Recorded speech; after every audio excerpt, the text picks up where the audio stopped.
A mí en esa apertura hay una cosa que me llamó mucho la atención en tu caso, ¿no? Que esa libertad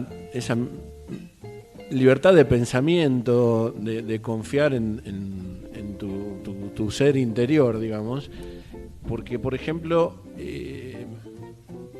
pararse frente a un equipo técnico, a un director de un equipo, o el dueño, o lo que sea, y decirle, bueno, las ruedas de los autos van las cuatro, dos al lado, dos adelante, dos atrás, cada uno a su lado, y plantearse, decir, bueno, ahora vamos a desarrollar un auto de Fórmula 1 corriendo dos al centro, poniendo una adelante y otra atrás. Sí, forma de romboidal. En rombo, claro. Sí, o sea, ese invento viene del 1890. 1890. ¿Y por qué? Porque en un tiempo eran yo lo que fue aplicarlo a la Fórmula 1. Y después le voy a explicar por qué. La idea viene del tiempo cuando los caminos eran todos de tierra. Entonces, ¿qué pasa? Los carros dejaban la huella. ¿Y qué pasaba? Cuando venían con sistemas ya empezaron a hacer los primeros automóviles y todo este tipo de cosas, se encontraron que el carro tenía el centro de giro de la rueda de más o menos 80 centímetros, 1,60 m el diámetro de la rueda. Entonces 80 está en el centro de la rueda.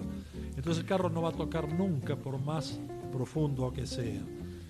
¿Y qué se hacía? Que en ese punto empezaron a pensar de poner una rueda adelante y una rueda atrás y dos para que no se cayera.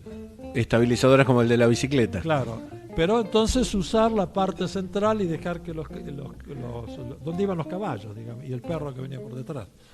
Y hacer que la rueda anterior y la rueda posterior eran las que estaban apoyadas y las otras eran un equilibrio para que no cayera, ¿no? Para poder controlar. Pero esa idea yo la había visto y siempre la tenía en mente y digo, esto no sé cuándo lo voy a aplicar.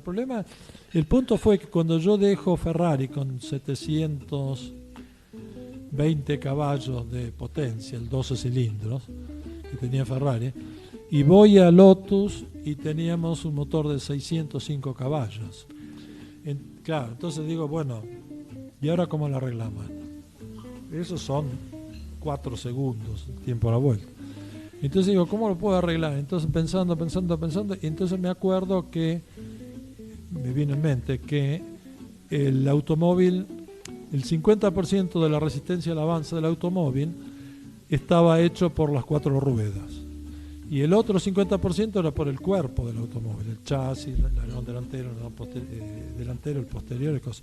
Entonces ahí digo, bueno, pienso a pensar y digo, porque hay que, como dicen, hay que separarlo en pedacitos, desmenuzar, no es la palabra, en pedacitos. Entonces pensar y digo, bueno, si yo tengo el 50%, yo no puedo tener el dinero, porque Lotus no tenía en ese momento el dinero, para comprar un motor Ferrari que tenga 100 y pico de caballos más. Entonces digo, bueno, si la montaña no viene a Mahoma, Mahoma va a la montaña, esa frase que dice. Entonces digo, bueno, si yo no puedo aumentar la potencia del motor, ¿qué tengo que hacer? Reducir la resistencia al avance. Entonces digo, las 4 ruedas eran 50%. Quiere decir que si yo ahora pongo una rueda delantera y una trasera y me entran carenadas, ya no me consume resistencia a rodadura, pero es poco, es un 2-3%, pero no me va a consumir resistencia al avance que puede llegar a representar un 10%, entonces, o 10-15%. Entonces de esa forma tengo solo 2 ruedas como delanteras puestas en el centro, tengo 3 ruedas para tracción, entonces voy a traccionar con más, voy a tener 3 ruedas para frenado, porque frenado son las 2 ruedas anteriores que son las que hacen el 80% de la frenada. En esta forma tengo 3. Claro. Y se me puede levantar la central que está atrás. Esa no me interesa porque lo tengo apoyado. Y entonces tengo mayor aceleración, puedo reducir. Yo podía recuperar como potencia efectiva, o sea, La potencia del motor menos la resistencia al avance, la potencia consumida por resistencia al avance, podía recuperar 200 caballos. De esos 200 caballos lo que podía hacer era usar 100 caballos para que el sistema fuera funcionante. Pero si yo conseguía los 100 caballos, ya tenía con 100 caballos menos, pero con menor resistencia al avance, tenía la misma velocidad que tenía en Ferrari. Claro, el problema es que estábamos trabajando, estábamos haciendo esto, la Honda se interesó y todo, y vino la guerra del Golfo. Y ahí se paró todo. Se paró. No, y el problema fue que teníamos una compañía que era